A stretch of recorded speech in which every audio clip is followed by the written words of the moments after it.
네? 찍고 있어요. 삼각대 없냐? 없어요. 사야 돼요. 지금 알아보고 있어요. 삼각대 살라고 알아보고 있어요. 아이소 같은 데 가면 네, 샀어요. 들고 올게요. 거기서 보통 사는 거 같은데. 하나 다.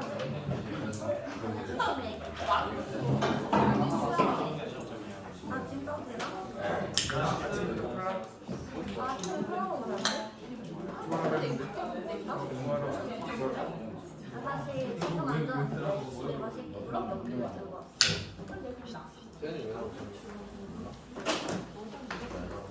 안 춥냐? 너. 아, 저요? 콜라 먹는 너. 아, 네, 괜찮습니다.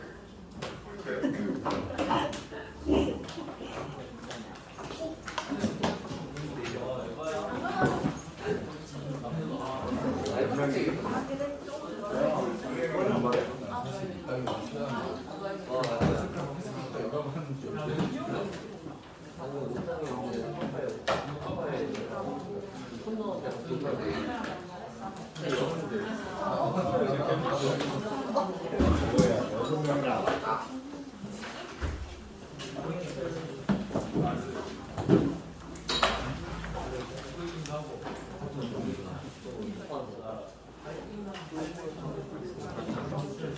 다섯 명이 나왔네.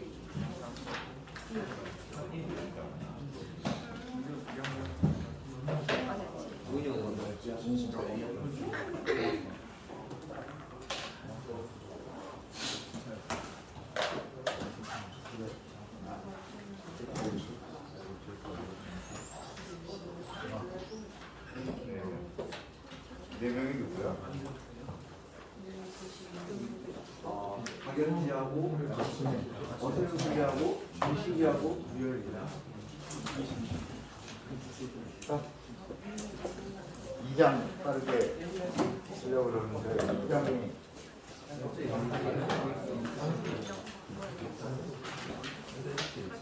그 여러분 책 펴서 2장 몇 쪽이지? 2장이라고 그러잖아요.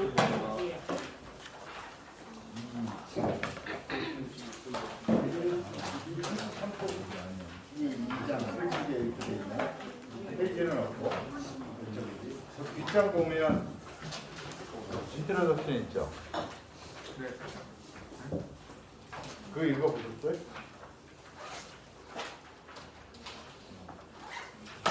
그 밑에 보고 글 아래쪽에 있는 글 읽어본 사람? 엄마야.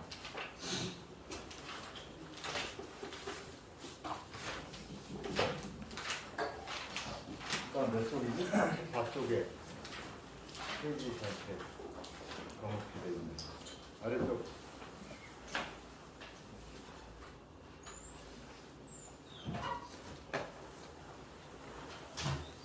제가 강의하는 건 강의하는 거고 여러분들은 책은 읽어보셔야 돼요. 네. 말로 설명 듣는 거하고 말로 그러니까 설명을 들어서 이해하는 거하고 글을 읽어서 이해하는 게 다른 거예요. 근데 어쨌든 학교를 다닐 때는 다른 사람들로부터 설명을 들어서 자기가 뭔가를 습득할 수가 있지만 나중에 학교를 졸업하고 나면 누가 요즘은 유튜브로 설명해 주나 그렇다 하더라도 자기가 문서를 읽어서 뭔가를 이렇게 이해하고 새로운 걸 알아가고 그런 걸 해야 되기 때문에 읽다 보면 좀 불편할 때가 많습니다. 잘 안 읽힐 때도 많고 그래도 익숙해 계셔야 돼요. 책 안 읽고 공부한다는 거는 말이 안 되는 거예요. 네. 그렇죠. 읽어본 사람 없으면은 일단 빨리 지금 읽어보세요. 20중인데 한 2분이면 되겠지?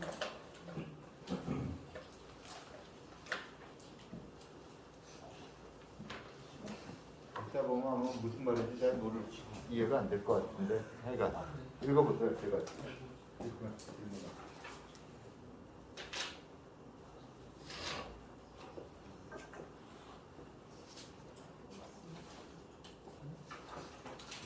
안 읽고 있네? 어디 읽어야지 그건 아니야. 네?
읽었나요?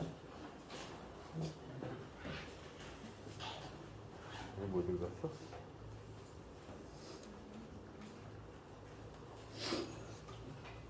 다 읽었어요? 대답이 없어. 네. 아니 못 읽은 사람들도 있나 보네. 태국이 다 읽었냐? 네. 근데 왜 대답 안 해? 죄송합니다. 다시 읽고 있어가지고. 이해돼요? 무슨 말인 것 같아요? 이해 거기서 읽다가 이해 안 되는 것들이 있지 않아요? 다 이해돼요?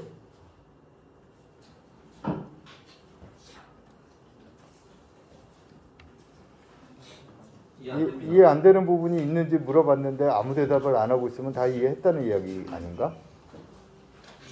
맞아? 안 그럴 것 같은데 여러분들 제가 예상하는 여러분들의 수준으로는 이해가 안 되는 부분이 제법 있어야 될 것 같은데. 응? 어디가 잘 안 돼요?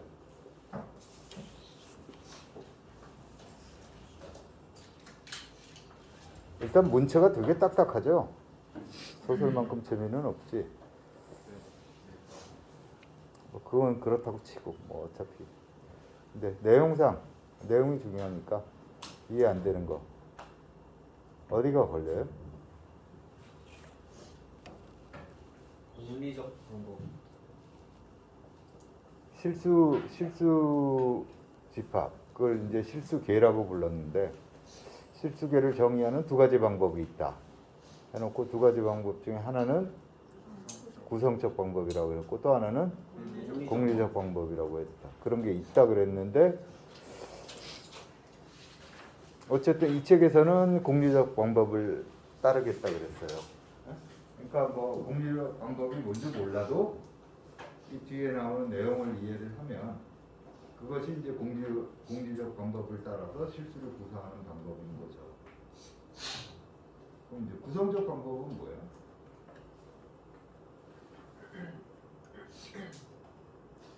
실수계를 지키고. 그러니까 뭐냐? 직접 구성한다는 게 뭐예요?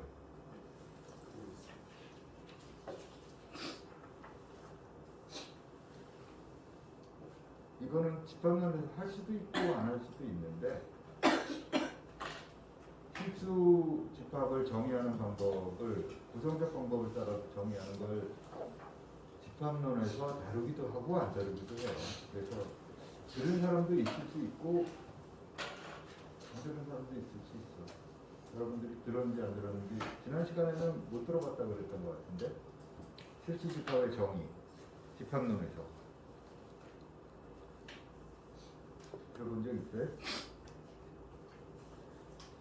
또는 자연수 집합의 정의 들어봤어? 어떻게 들어봤어? 뭐로 들었어?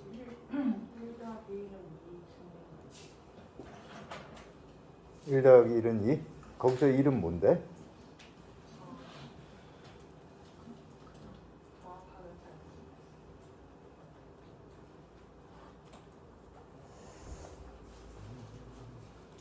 피아노 공리 이런 말 들어본 적 있는 사람? 피아노 공리.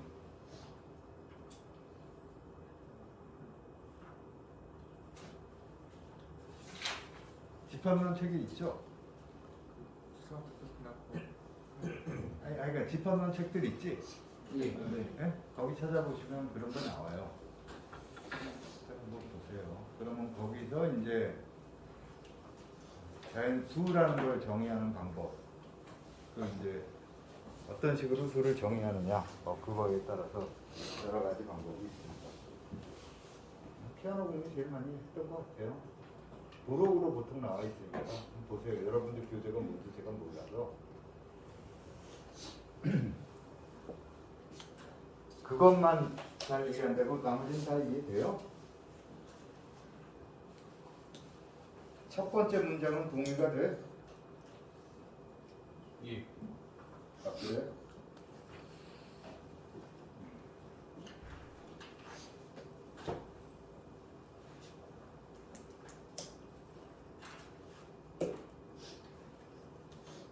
그리고 뭐 그러면 지금 이제 시작해 봅시다. 우리 이 책에서는 실수를 도입하는 방법을 공리적인 방법을 통해서 도입한다고 했어요.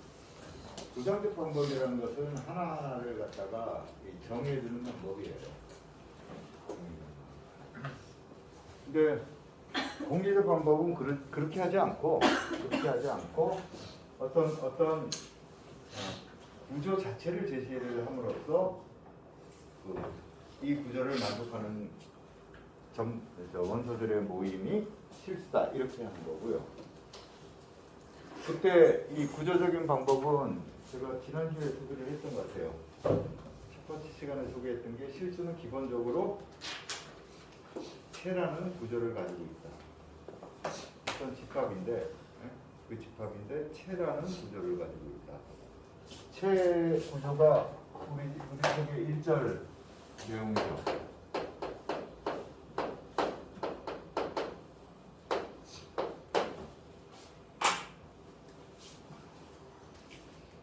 체 구조가 뭐죠? 뭘 체라 그래요?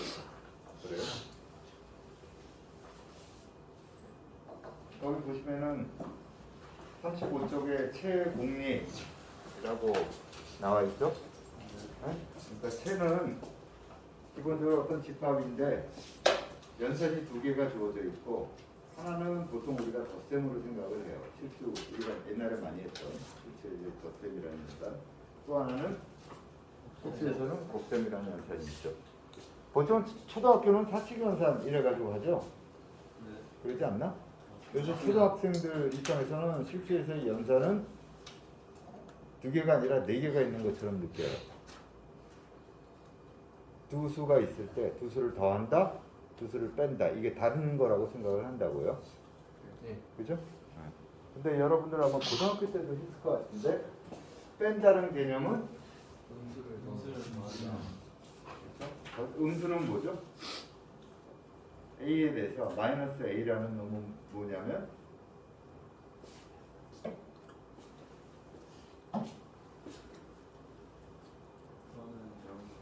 응? 그래. 너무 수심하게 답을 한 것 같은데 더하면 0이 된다 맞아. 그걸 뭐라고 불러요? 요거. 덧셈에 관한 요건. 더하면 0이 된다. 0은 뭐죠 그때? 항등원. 그러니까 여건이란 말을 먼저 하면 안 되고 항등원을 먼저 말해야 되죠. 여건을 이야기하려면 항등원이 먼저 이야기 돼 있어야 이야기하니까. 그래서 그 체공리 9가지인가? 그게 어떻게 되어 있냐면 덧셈에 대해서 4가지, 곱셈에 대해서 4가지, 그리고 분배 법칙.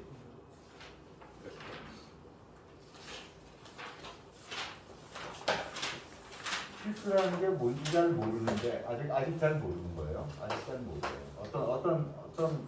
무엇인가가 모여 있는 것이에요. 근데 이것은 더하기하고 곱하기라는 두 개의 연산을 가지고 있는 것이다. 이렇게 이제 실수 집합 자체를 규정해 나가고 있어요.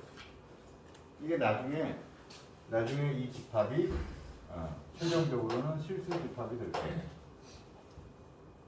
원소 하나를 규정하는 게 아니라 이거의 성질을 규정하는 거예요. 그래서 이 입장에서 뭐가 있죠? 덧셈에 대해서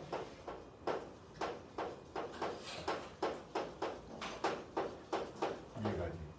우선 이렇게 돼 있다는 이야기는 뭐냐면 덧셈이라는 연산이 실수집합에서 실수집합은 덧셈이라는 연산을 가지고 있다. 이 말 뜻은 뭐냐면 두 실수를 가져와서 더하면 다시 실수가 된다. 이 뜻이에요.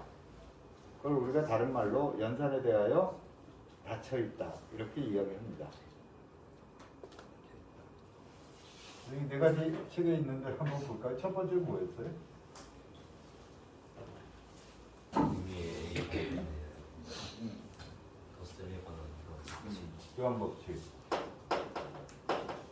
그 다음에 두 번째는 결합 결합 법칙. 그래서 세 번째 영 영의 존재. 요거 뭐였죠? 뭐라고 부른다 그랬지? 황등원 연산을 같이 말을 해줘야 덧셈에 돼. 관한 황등원 그냥 항동원 그러면은 항동원은 곱셈에 관할 수도 있을 수 있고 덧셈에 관할 수도 있을 수 있으니까.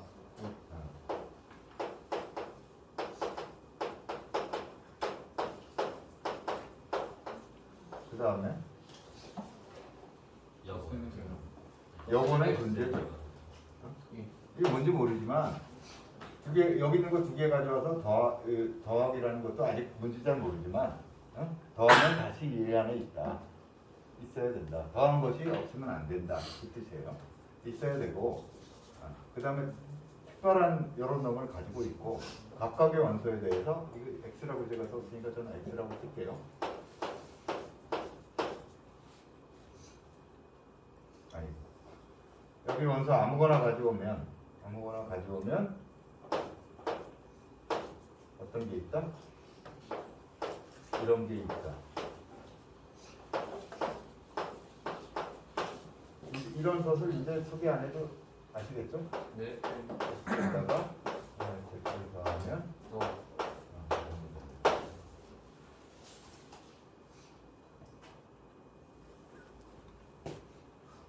이게 이렇게 A 거꾸로 쓴 게 이 영어에 any 할 때 any를 쓸 때가 이게 A죠. 그래서 이걸 기호로 A 거꾸로 쓰는데 그냥 any라고만 하면 이게 영어 문장도 안 돼요. 그래서 앞에다 우리가 항상 이렇게 같이 붙입니다. 임의의 무엇에 대하여 이렇게요. 예. 그 기호를 강조하는 사람은 앞에다 이런 걸 쓰기도 해요. 쓰기도 하는데 안 써도 이렇게 해석을 해주시면 좋을 것 같아요. 예. 이거는 영어를 읽을 때는 대외 이기스트 뭐 그렇게 읽어주시면 되고요. 이게 덧셈에 대한 네 가지 견제이고 곱셈에 대해서는 네 가지가 뭐라고 그랬어요? 마음 법칙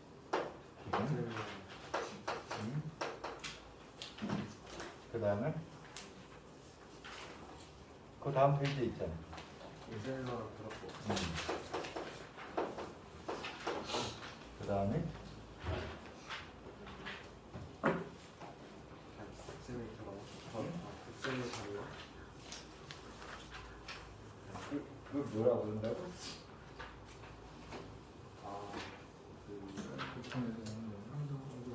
덧셈에 관한 황등원 항동이라고 쓰는 게 좋은 것 같아. 예? 항동이라고 부르는 게 우리 책은 단위원 이렇게 불렀죠. 예. 네. 적합하지 않은 번역인 것 같아요. 단위원 뜻이 뭘까? 응? 원은 뭐예요? 단위원 할 때 원은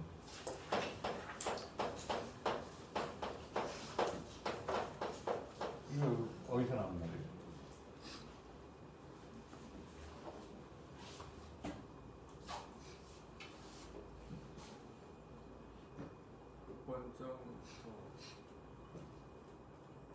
원 집합하고 관계에서 저 원을 해석해봐요. 추정해가고 그래 원소예요. 원은 원소를 말한 거야. 네? 그럼 앞에 단위는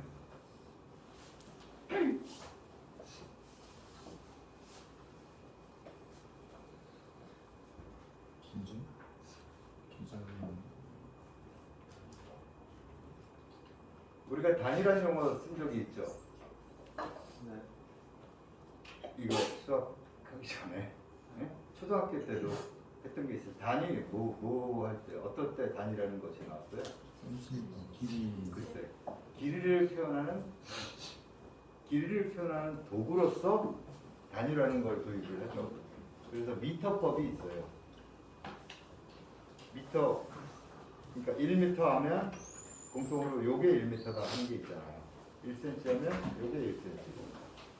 근데 길이를 표현하는 단위가 미터폰만 있어요? 다른 것도 있죠. 그죠? 인치도 쓰기도 하고, 예?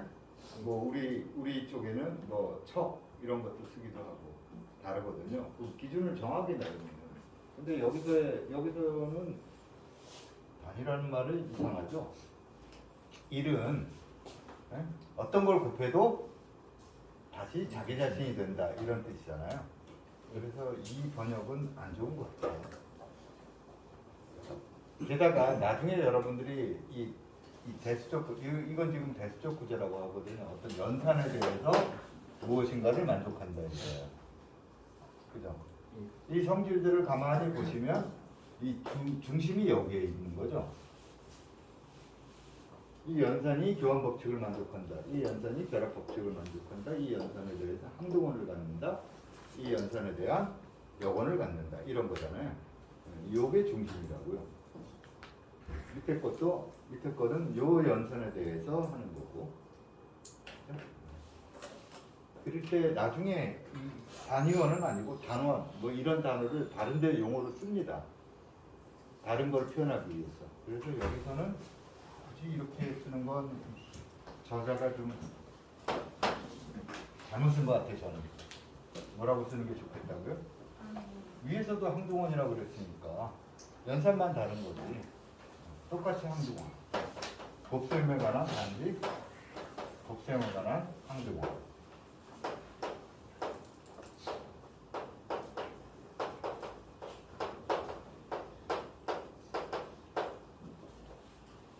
근데 여기 가만히 보시면은 요거하고 달리 여기 뭐가 있죠?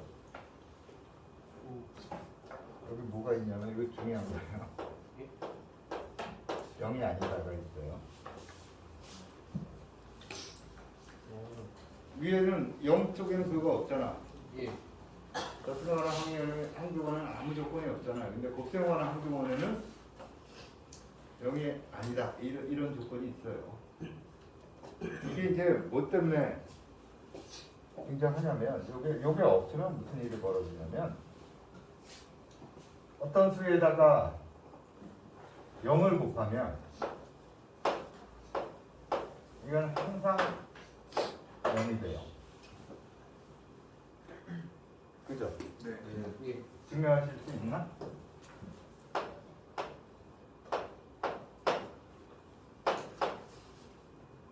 어떻게 증명해?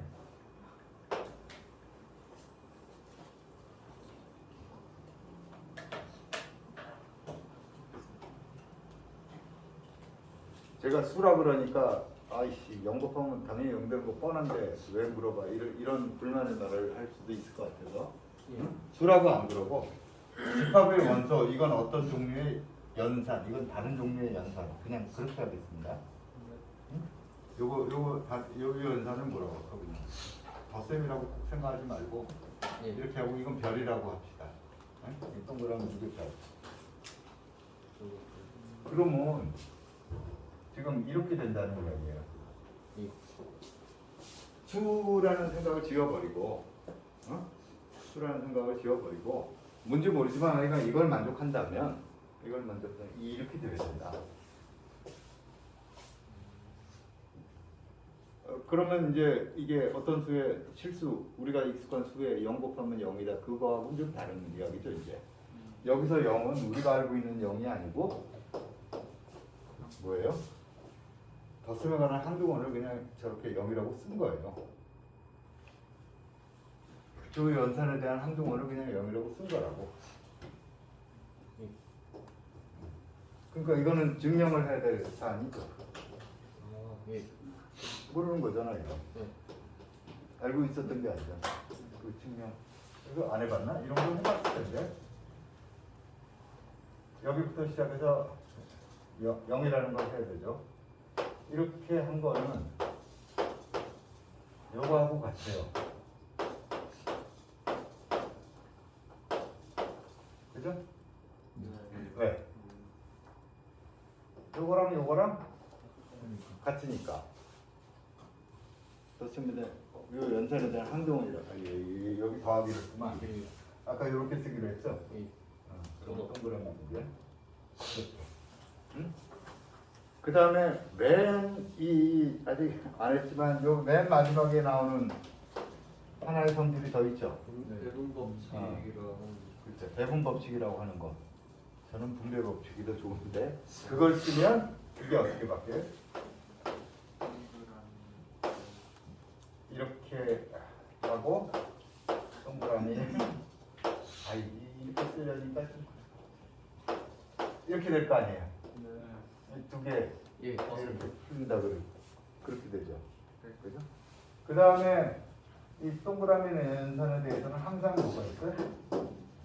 여건이 있죠. 그죠? 그럼 여기 지금 같은 거잖아요. 예. 그 양쪽에다가 여건을 더해줘요.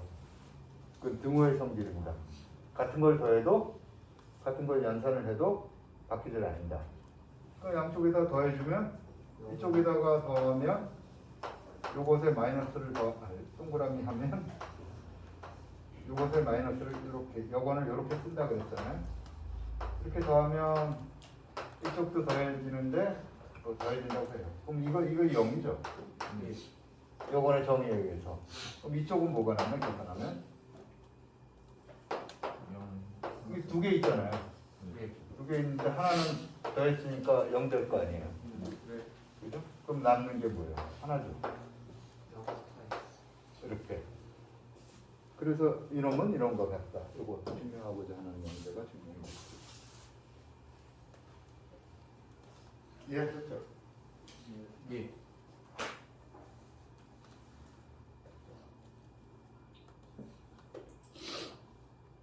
이게 이해 잘 안 됐을 때는 솔직해야 돼. 됐어요? 안 됐어요? 저 잘 안 보여가지고 네? 내가 좀 흐리게 쓴 경향이 있지만 그 가리고 있어서 내용을 못 따라갔습니다. 뭐 별거 없는데 다시 더하기하고 곱하기 이거로 바꿔 씁시다. 이해하기 좋을 테니까. 어?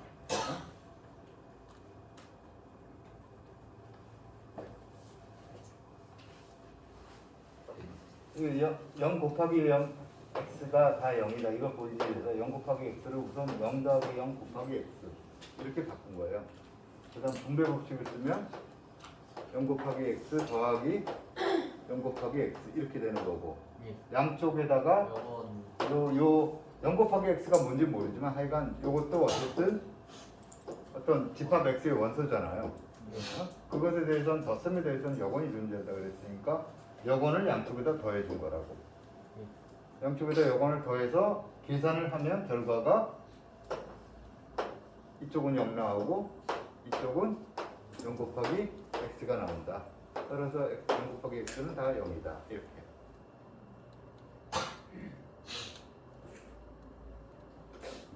이 눈빛이 약간 팀이 한 게 좀 이상하다. 왜 그래? 졸리니? 그럼 이게 어렵냐? 눈이 좀 그냥 눈이 아프냐?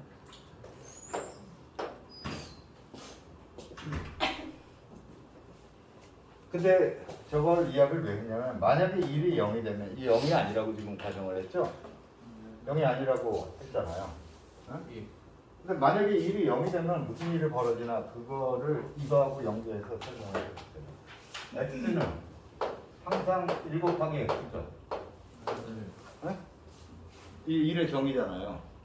근데 1이 만약에 0이라면 1이 만약에 0이라면 이렇게 될 거 아니에요. 만약 1이 0이라면 이렇게 될 거 아니에요. 예. 그죠? 근데 이렇게 돼버리면 밑에 결과에 의해서 어떻게 돼요? 그러니까 집합의 원소는 모두 다 0밖에 없다. 이렇게 되는 거죠. 원소 하나밖에 없는 집합이 되는 거예요. 그 원소 하나짜리 집합에다가 뭐 연산에 대해서 닫혀 있고 뭐 여건이 존재하고 이거 쓰잘데기 없죠. 원소가 하나밖에 없는데 그잖아요. 그래서 그렇게 당연히 되는 경우를 제외하기 위해서 여기다가는 1은 0이 1은 0이 아니다 이렇게 해야 됩니다. 그리고 작년에 설명할 때 들었던 분, 그리고 첫 번째 시간에 제가 다시 반복을 했었는데 이것만 있으면 되는 게 아니라 하나가 더 필요하다 그랬죠. 1은 1은 몇 번을 더해도 0이 되지 않는다. 이게 1이 아니다 이거하고 0이 되지 않는다고 동시에요. 1이 아니다 이렇게 하면 양쪽에다가 똑같이 해요. 여기 마이너스 1을 더해요. 그럼 여기가 0이 되죠. 여기는 1의 개수가 하나 줄어드는 거잖아요. 근데 더하는 횟수에 대해서는 우리가 제한을 안 뒀죠. 몇 번을 더해도 이렇게 말을 했기 때문에. 그래서 1은 몇 번을 더해도 1이 아니다 그렇게 말을 해도 되고 보통은 0이 아니다 이렇게 말을 하는데 예? 1은 몇 번을 더해도 0이 아니다. 이게 요거에다 더 필요해요. 예? 근데 이 저기 체 구조에서 책에서 이걸 뺀 이유는 일반적으로 우리가 말하는 체 구조는 그냥 여기까지예요. 체라는 게 유한체도 있어서 훨씬 더 다양해지거든요. 근데 실수도 물론 이걸 만족을 합니다. 이걸 만족을 하는데 실수가 체 구조에서 보통의 체에 비해서 더 만족하는 부분은 요게 있어야 돼. 실수체는 요걸 더 가지고 있다고. 예? 뭔지 아시겠죠? 체라는 건 여러 종류의 체가 있을 수 있는데 그 중에 우리가 가지고 있는 실수체래. 우리가 지금 설명하고자 하는 실수체라는 것은 실수집합이라는 건 여기에다가 플러스 요거 하나 더 있다. 이거 제가 그냥 이렇게 썼는데 이게 뜻이 뭐라 그랬죠? 몇 번을 더해도 0이 되지 않는다.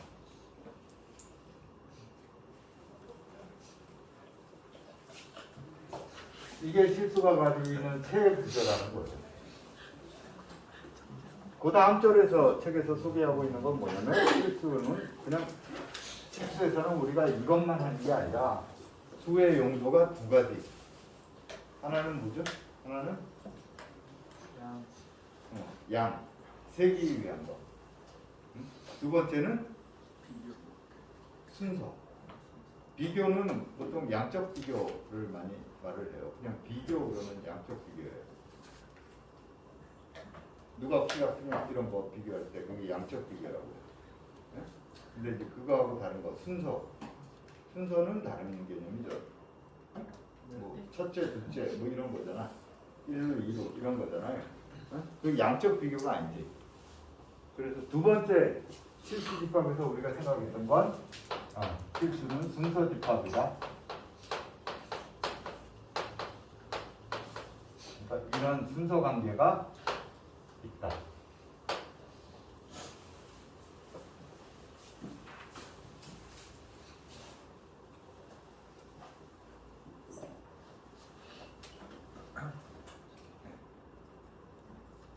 일이 커요, 2가 커요. 크다, 작다. 이게 이제 순서 관계의 개념이에요. 원래는 1하고 2하고는 1이 크다, 2가 1보다 크다 그런 개념이 없는 거야. 근데 우리 그렇게 안 쓰죠. 2가 1보다 크다 이렇게 말을 하다. 거기서는 순서 관계가 주어진 거예요. 그래서 순서 관계를 책에서 어떻게 정의했냐면 양수집합이라는 것이 있다 이런 식으로 해가지고 정의를 해요. 2절 첫 번째 내용을 보세요.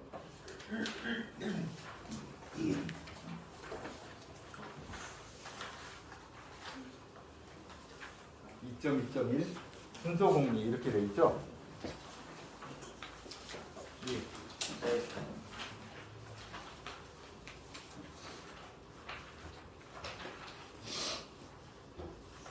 읽어보세요. 무슨 말이야?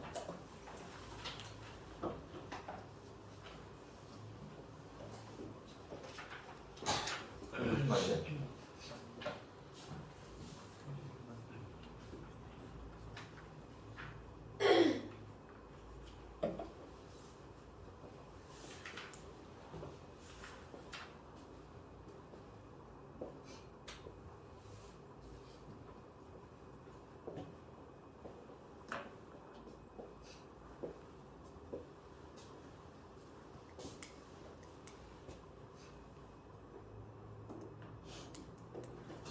다 읽었을 텐데. 며칠 안 되는데. 무슨 말이에요?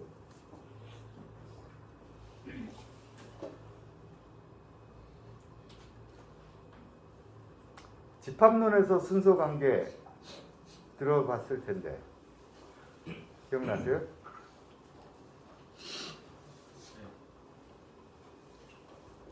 아이 지금 헷갈린다. 지금 2학년들 아직 집합론 다 안 들었나? 들었습니다. 배웠지? 아니 너무 복학생 아니야? 헷갈린다. 이거 그냥 21학번들 아참뭐 23년이지. 2학번들 배웠어. 다 들었지? 거기 순서 관계 이런 거 있을 것 같은데?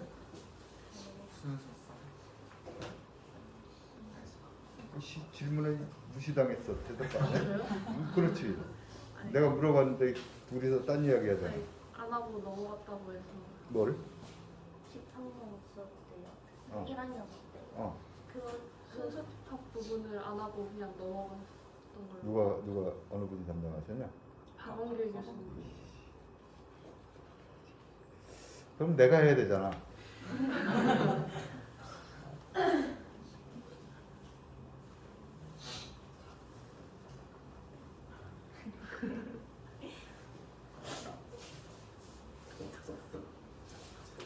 에이 뭐 안 해. 그냥 순서 알죠?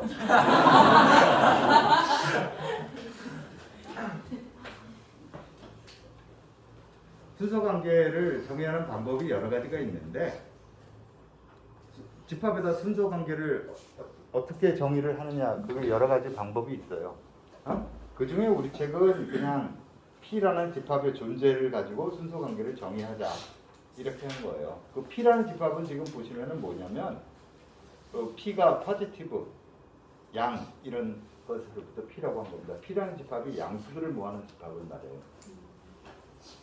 양수들을 모아놓은 집합이라면 그 밑에 나오는 성질들 만족하는 거 보이시죠 바로?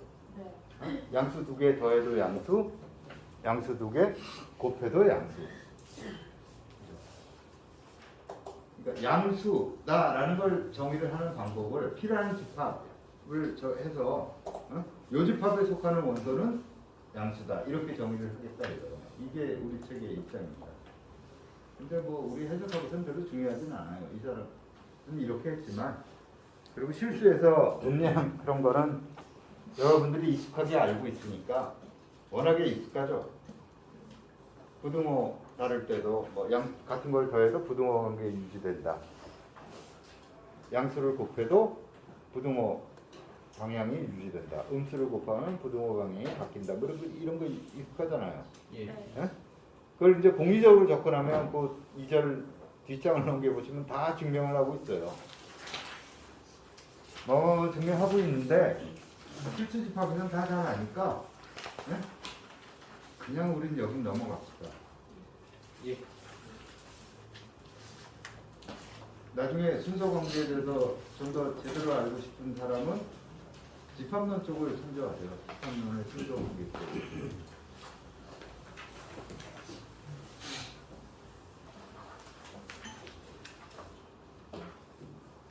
그냥 재미삼아 이런 거는 한번 해볼까? 우리가 여기서는 순서 가지고 있었죠. 예. 여기서는 그냥 자연스럽게 우리가 생각하는 순서가 뭐예요? 2가 1보다 크다. 뭐 이런 게 있었잖아요. 그지? 근데 여기서는 순서 본 적 있어요?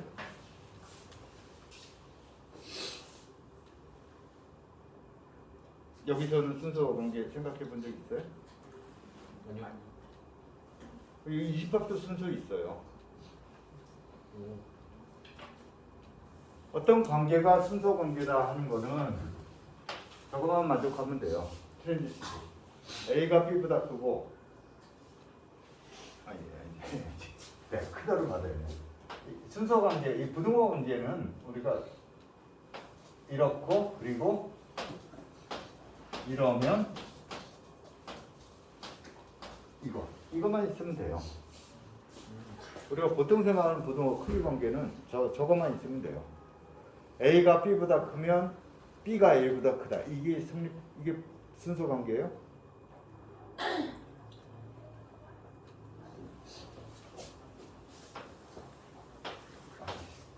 거꾸로 맞네. 이러면 이렇게 된다. 이거 맞아?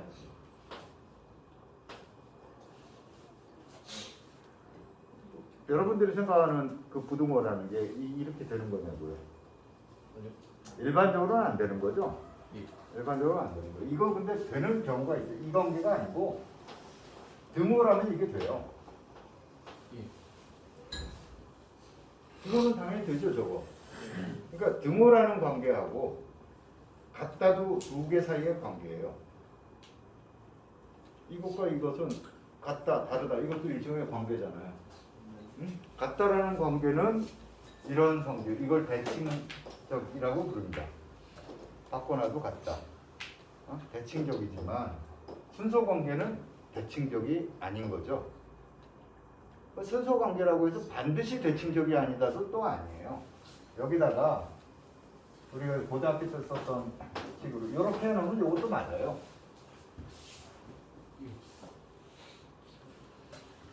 등호 포함시키면 저것도 맞는다고요. 근데 모든 순서, 근데 등호 포함시키면 맞지만 부등호라면, 등호가 빠져 있는 거라면 그러면 안 맞죠? 예. 근데 부등호 관계 이런 것도 순서 관계잖아. 크기를 비교해 주는 관계잖아요. 이것도 물론 그렇지만, 그러니까 모든 순서 관계가 다 만족해야 될 조건은 이건 아니라고요. 그죠?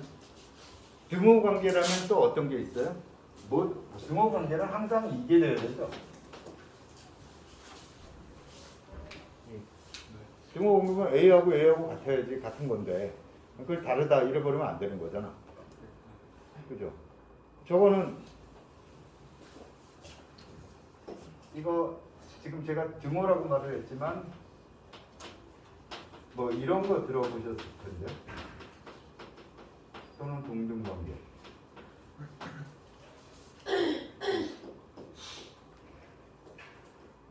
등호가 실수에서의 등호가 동등관계의 대표적인 예예요. 동등관계 세 가지를 만족한다. 안 들어보셨어요? 기억 안 나? 예. 리프렉티브, 시메트릭, 트랜지티브 세 개.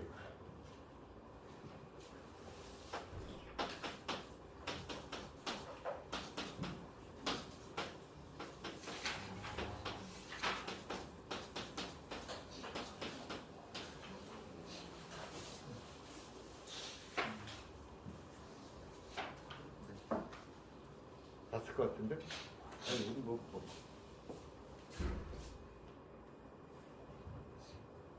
저 정수론 지금 하고 있나? 다음 학기구나. 지금은 선형대수하고 이거하고 두 개 하나? 서양수, 다변수. 다변수 이거. 이건 정수론 할 때는 잘 알고 있어야 돼. 예. 궁금합니다. 해석하기서는 잘 몰라요. 하여간 일반적으로 순서 관계는 이 조건만 만족하면 되는데 그걸 그렇게 공리적으로 접근하자기보다는 잘 알고 있으니까 그냥 넘어가고요. 여기에는 사전식 순서가 있을 수 있어요. 여기 두 개가 있잖아요. X1, Y1 그리고 X2, Y2 이들 사이의 순서를 내가 새로이 정의하겠다 이거야.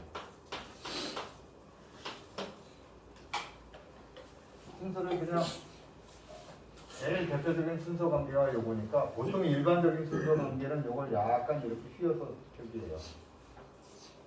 실수 집합의 그 부등호가 아니라 그냥 어떤 순서 관계. 그거를 제가 정의를 할 때는 어떻게 정의를 해야 될 거잖아요. 요 뜻을. 예. 이거 제가 쓰기가 귀찮아서 이건 뭐겠어요? 제가 이렇게 쓴 거 이거 혹시 본적 있어요? 뭐뭐이랑 뭐먹고 영어에 if and only if를 줄여서 이렇게 쓴 거예요. 내가 영어가 발음이 안 좋나? 소리.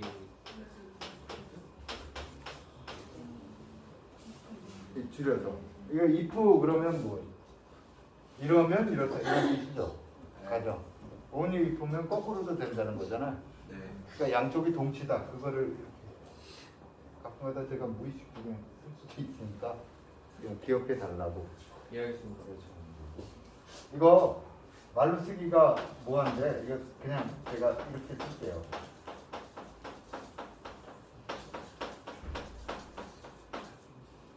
무슨 뜻일까?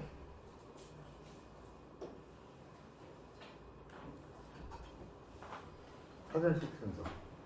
사전 여러분 사전 안 찾아보나 요즘은? 예, 안 찾아봐? 예. 그 어쨌든 사전에서 단어를 쭉 나열을 해놨잖아요. 그때 거기 순서가 주어져 있죠. 네요. 찾을 때 그 순서로 찾지 않아요? 예. 영어 사전을 생각하세요. 국어 사전보다 어떻게 돼? 앞에 나오는 단어 요걸 먼저 비교하죠. 이게 앞에 나온 게 더 앞쪽에 있죠. 네. 이게 A고 이게 D면 D가 어떻게 되더라도 이게 A인 거를 더 앞에다 배치시키죠. 그죠? 그렇게 하겠다는 거예요.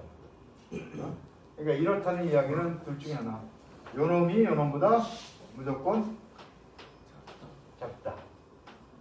만약에 이 두 개가 같거나 이쪽이 더 크면 이건 안 되는 거고, 같을 때는 그 다음에 요걸 비교하는 거예요. 둘 다 A면 그 다음에 요 두 번째 거 첫 번째 문자열에서 판정이 안 됐으니까 두 번째 문자열 보고 그 중에 작은 놈을 작게. 실수니까 요 둘 사이 요 두 개 다 실수니까 어느 게 큰지 어느 게 작은지 쓸 거 아니에요. 사전시 순서 그렇게 쓴 겁니다. 잘 이해했나 보자. 1, 5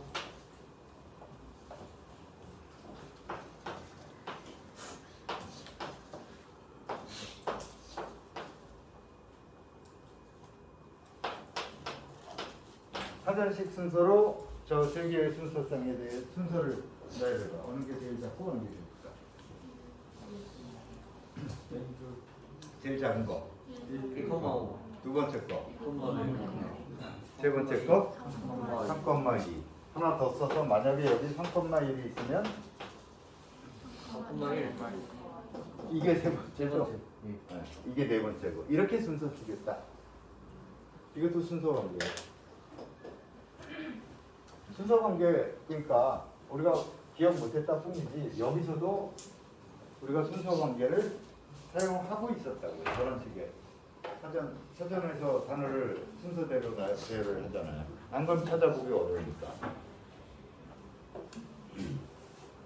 이거는 그냥 잠깐 놀다 온 거고. 예.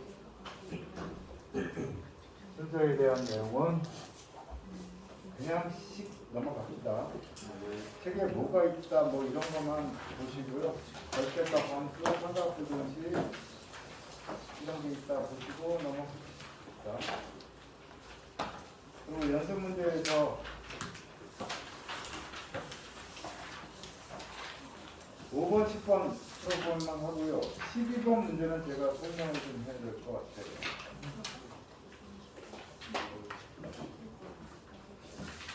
11번 문제도 여러분 잘 알고 있는 거예요. 11번 문제하고 뭐라고 되어 있죠? 실수가 0하고 1 사이면 네? 그러면 말하고 싶은 게 뭐예요? 제곱하면 더 작아진다. 이거죠? 1보다 크면 제곱하면 더 커진다. 이거죠? 당연히 다 알고 있는 거지? 근데 여기서 뭐라고 했어? 그 내가 당연히 알고 있는 건데 이게 성립함을 보여라 이랬잖아요. 그러니까 증명을 해야 돼요. 약간 좀 난감하지. 당연히 성립하는 건데. 이 증명은 앞에 나왔던 이 공시적인 접근을 가정하고 거기에 대해서 증명하는 거예요. 앞에서 우리가 보였던 것들을 이용해서만 해라. 다른 거 쓰지 말고. 그래서 요거 증명 아마 해보려고 하시면 앞에 내용을 어느 정도 내가 이해했다 이렇게 볼 수 있을 거예요. 네. 테스트 잡는 문제로 11번 해보시고 이게 도대체 뭘 보여야 되는 건지 전혀 모르겠다. 그 사람은 2절 내용을 나는 하나도 이해를 안 하겠다 이런 거하고 똑같아요. 그리고 12번 실제로 중요한 건 그 다음 절 3절이 중요한데 3절은 거의 맨 뒤에 나오는 데드키트 정리 빼고는 다 아셔야 되는데 시간이 안 될 것 같아요. 그래도 해야 되겠다. 12번 문제 한번 읽어보세요. 뭐라고 돼 있어?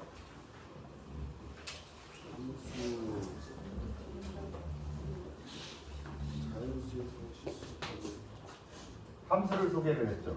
이 함수가 뭐다? 자연수에서 실수로 가는 함수인데 함수의 정의는 세타 N을 세타 n은 n 곱하기 뭐 굳이 n 곱하기 1이라고 왜 썼는지 모르겠어요. n이죠. 1은 젖음에 대한 항구, 젖음에 대한 항구가 아닙니까? 이렇게 정의하면 대항 성립함을 보이라고 이렇게 1번도 n하고 n이 다르면 세타 n하고 세타 n이 다르다. 1번이 이거죠. 그렇게 돼 있나? N하고 그건 못하겠지 설마. 그렇죠. n하고 n이 어떻게 달라? 다른 거면 같은 기호로 쓰면 안 되지.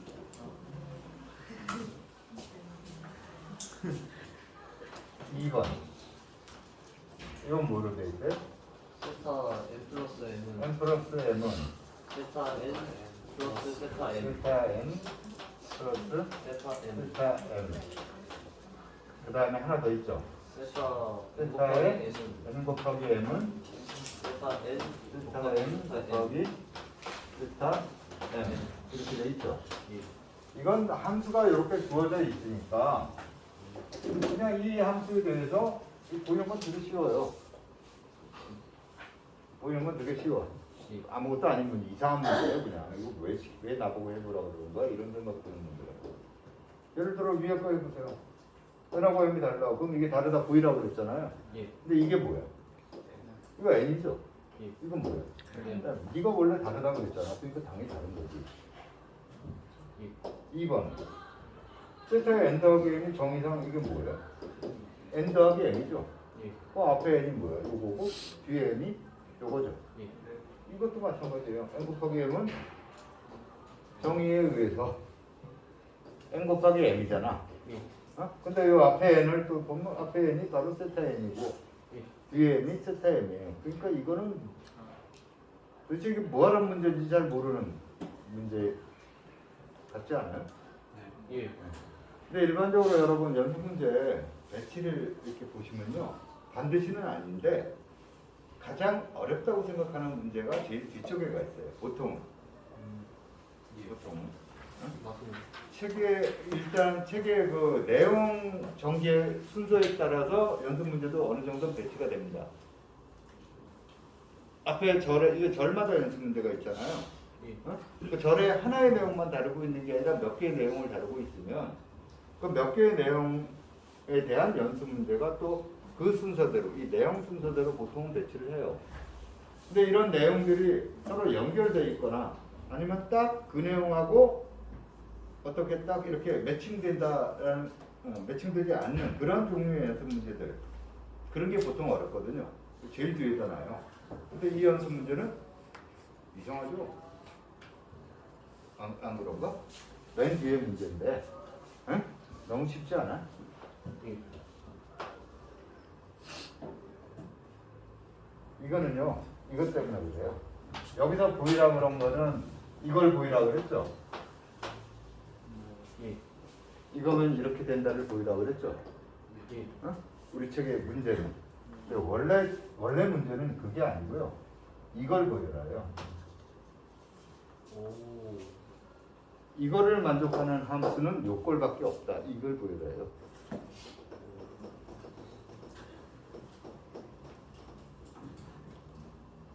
이거 그냥 이거 옛날에 여러분도 아마 해봤을 것 같은데 예를 들어 2번, 3번을 이용하면 뭘 할 수 있냐면 0에서의 값을 알 수 있어요. 세타 0이 뭐가 될까?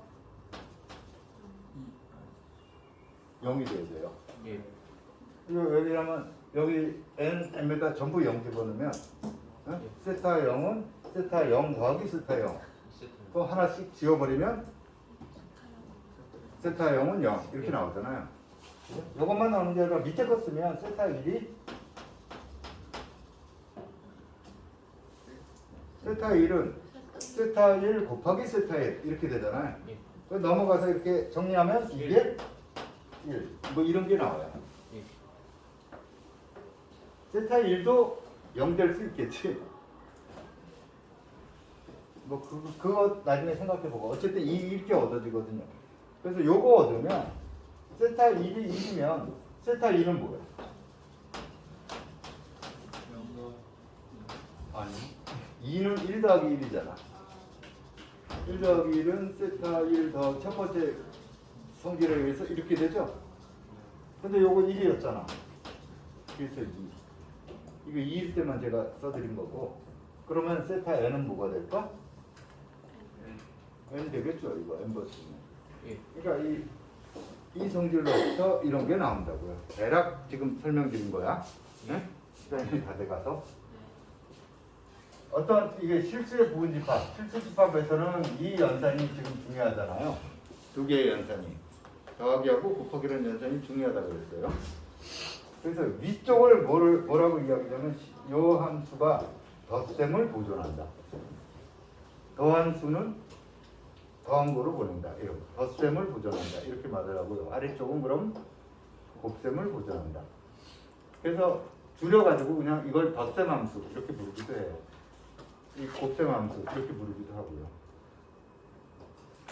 덧셈 함수, 곱셈 함수 이런 용어를 씁니다. 나중에 정수론 시간 가시면 거기서 또 나올 거예요.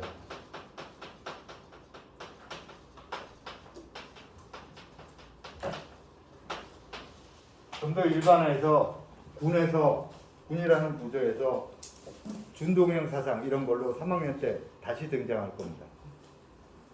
집합의 연산에 대해서 지금 연산이 두 가지죠. 더하기라는 연산이 있고 곱하기라는 연산이 있잖아. 이게 두 개는 아예 일단 따로따로니까 이걸 하나 치워버리면 더하기라는 연산에 대해서 그 연산을 보존하는 사상입니다. 대수에서는 이게 되게 중요한 성질이에요. 그럼 이거를 지금 그 대수에서의 용어로 읽으면 뭐냐면 덧셈과 곱셈을 모두 보존하는 사상은 하나밖에 없다. 이런 식이 되는 거죠. 유일하다. 이거밖에 없잖아. 이 사상은 여러 개 있는 게 아니잖아. 사상이 완전히 결정났잖아요.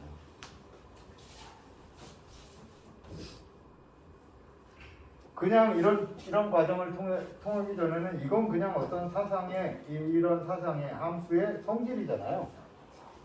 그럼 이런 성질을 만족하는 함수는 뭐 사실 그냥 생각하면 되게 많을 수 있죠. 근데 지금 저 결과는 뭐예요? 하나밖에 없다. 이렇게 되는 거죠. 이걸 거꾸로 읽어주면 이 성질이 이 함수에 대해서 그만큼 중요하다. 뭐 이런 식으로 해석할 수도 있어요. 그냥 예를 들어 우리가 여기 사람이 여럿 있잖아.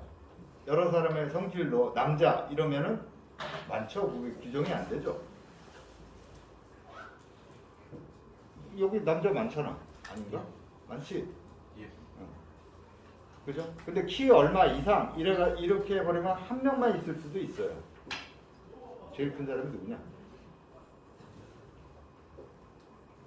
서로 눈치 보네. 내가 더 크다고 우기고. 제일 무거운 사람이 누구냐? 이것도 눈치 보네. 하여간 그렇게 해서 특징 지어서 그 사람을 딱 이렇게 뽑아낼 수 있는 성질, 그런 것들이 굉장히 중요한 성질이잖아요. 그죠? 여기서도 이런 거. 그래서 이런 거는 문제 자체는 연습 문제 자체는 안 좋지만 이걸 자꾸 익숙해져야 돼요. 이런 식의 문제에 대해서. 3절은 다음 시간에 하겠습니다. 고맙습니다.